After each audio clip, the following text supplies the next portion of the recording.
On va revenir à cette usine de drones russe qui fait beaucoup parler d'elle ces dernières 24 heures. Elle cesse de monter en puissance. C'est l'usine d'Alabouga. On est en République du Tatarstan. Merci de nous avoir rejoints, Laura Pouget. Pourquoi suscite-t-elle tant d'attention, cette usine-là ? Tant d'attention, Anne. En effet, le Wall Street Journal voyait parler d'elle comme de l'usine de drones qui pourrait changer le cours de la guerre en Ukraine. En voici une vue satellite. Elle est située dans la zone économique d'Alabouga, en Russie, vous l'avez dit, qui loge par ailleurs des dizaines d'usines et d'entreprises. La première fois que je vous en ai parlé, c'était le 2 avril dernier, quand elle a été ciblée par l'attaque d'un drone ukrainien qui s'est écrasé sur ses résidences universitaires. Bilan, environ une vingtaine de blessés, dont de jeunes étudiantes en ingénierie recrutées en Afrique. Et selon l'enquête du Wall Street Journal, elles étaient bien là, ces étudiantes, pour travailler dans l'usine de drones. Le titre publie ces photographies issues d'une vidéo promotionnelle de la zone économique d'Alabouga. Les jeunes femmes portent des combinaisons, vous voyez, de protection et des masques pour effectuer ce qui ressemble à de l'assemblage. Au départ, écrit le Wall Street, la production a largement fait appel aux étudiants des universités des environs, mais ils n'étaient pas assez nombreux pour répondre aux ambitions de Moscou. Les fabricants ont donc commencé à regarder plus loin en Afrique et notamment vers l'Ouganda, où des campagnes de recrutement ont été menées par des hommes d'affaires russes proposant à la fois un emploi à 1 000 $ par mois, un billet d'avion, un logement gratuit et un diplôme, le tout ciblant particulièrement le public féminin. Conséquence, un succès.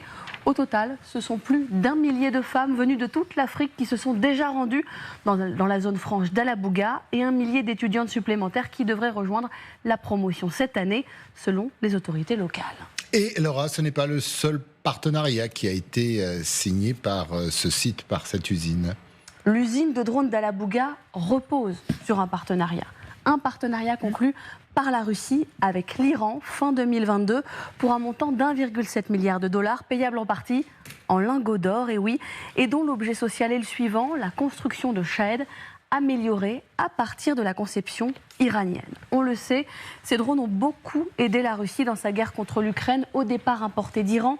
Ils lui ont permis de compenser son retard sur les Ukrainiens en la matière, si bien qu'elle a décidé de maîtriser elle-même leur fabrication, en s'appuyant sur la technologie de son allié iranien, on l'a vu, mais pas que. D'après le Wall Street Journal, Pékin aussi a aidé Moscou. Je cite, selon des hauts fonctionnaires de l'administration Biden, début avril, la Chine a fourni à la Russie des optiques, de la microélectronique et d'autres équipements à double usage susceptibles d'être utilisés dans des drones.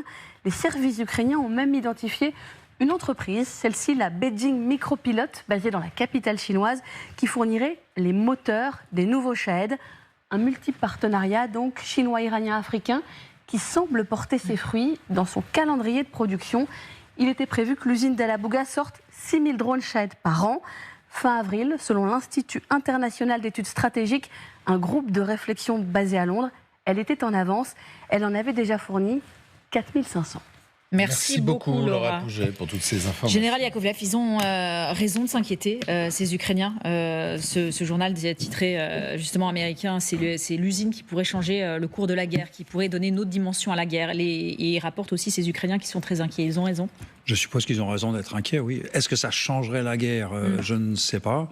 Jusqu'à présent, ça n'a pas été le cas, mais ça leur pose... oui, sûrement, si c'est ce débit-là, pour ce genre de drone-là, oui, la vie va devenir beaucoup plus compliquée pour les Ukrainiens qu'elle ne l'est déjà, oui. Tout à l'heure, pas tout à l'heure d'ailleurs, c'était hier que l'on parlait de nucléaire, de ces échanges entre Russes et Iraniens pour notamment la fourniture d'uranium enrichi. En voilà une belle contrepartie. Et depuis le début de la guerre d'ailleurs, certains Iraniens avaient été envoyés dans plusieurs territoires russes pour y construire des usines. On voit, ça fonctionne, c'est à ciel ouvert. Oui, tout à fait. L'alliance russo-iranienne fonctionne à plein. C'est l'alliance des États parias, on pourrait dire. Ajouter l'autre pays extrêmement sympathique qui est la Corée du Nord. Et puis vous avez tout. Ce qui est intéressant... Et un personnel, attendez, c'est et la Syrie, parce que les instructeurs sont formés en Syrie par justement ces... Un personnel africain. C'est ce que je voulais dire, c'est que on voit apparaître un autre phénomène, c'est les effets de la pénétration russe en Afrique Afrique, puisque ça leur permet de commencer à tirer des ressources, là c'est des ressources humaines, de leur présence dans ces pays-là. Ils ne font pas simplement que chasser les Français de leur base militaire, ils trouvent maintenant des ressources pour alimenter leur conflit. Et l'idée quand même de Poutine, c'est finalement de cimenter autour de l'axe chinois, sino-irano-russe et coréen, une alliance d'un Sud global qui serait en voie d'être libérée par ces aimables pays tyranniques. Parce que les conditions sont encore moins agréables ou acceptables, mais en ce qui concerne la Corée du Nord, on sait très bien qu'il y a des ouvriers qui travaillent dans les usines russes aujourd'hui, dont les salaires d'ailleurs sont versés directement au parti nord-coréen, au parti communiste et non pas aux familles, mais il y a une forme d'exploitation, mais là la collaboration, elle est à la vue de tout le monde.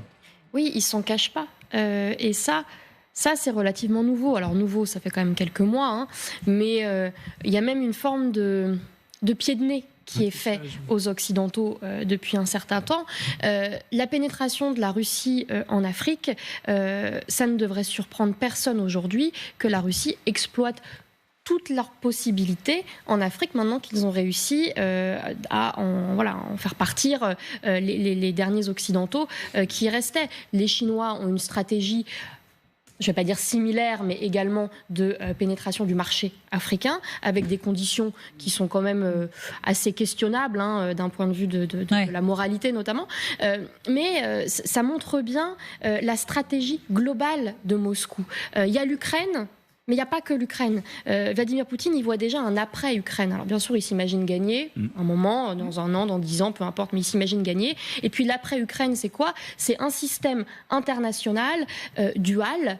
D'un côté, les États-Unis et leurs alliés, et de l'autre, la Russie et ses alliés. La Russie se voit en tête de pont de cette fronde Occident. Alors, avec un petit bémol, est-ce que la Chine laissera la Russie être cette tête de pont ? Pas certain. Probablement pas en termes de puissance économique. En tout cas, il y a un différentiel majeur. Mais c'est bien cette vision-là globale de Vladimir Poutine qu'on est en train de voir petit à petit avec différents partenariats qui se mettent en place, militaires bien sûr, mais économiques également. Et ça, les partenariats économiques et militaires, ça s'inscrit dans le temps long. Ça crée des interdépendances entre ces pays qu'il sera ensuite très difficile de briser ou de remplacer.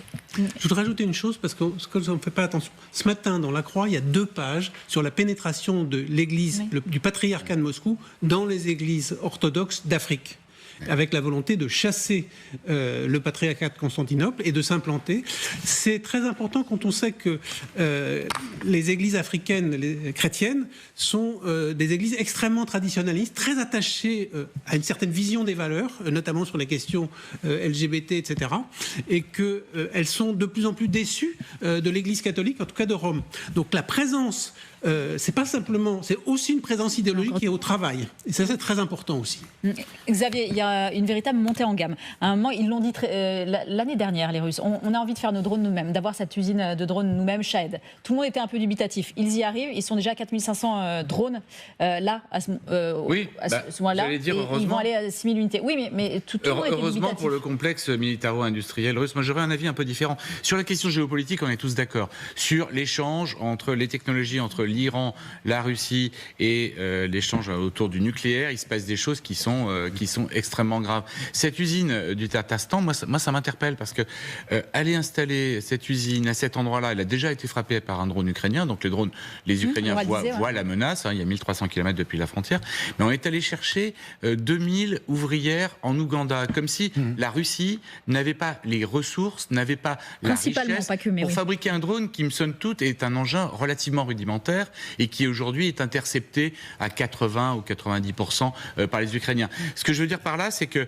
ce drone-là, celui-ci particulièrement, il y en a d'autres dans l'arsenal iranien qui sont extrêmement dangereux, il est déjà dépassé. Ça va tellement vite qu'on est passé à d'autres modèles, à d'autres façons d'aborder les choses dans la guerre en Ukraine, comme si en fait la Russie courait après le temps, courait après les moyens de mener sa guerre, alors que Vladimir Poutine a décrété qu'il fallait tout mettre en œuvre pour la mener d'un point de vue économique.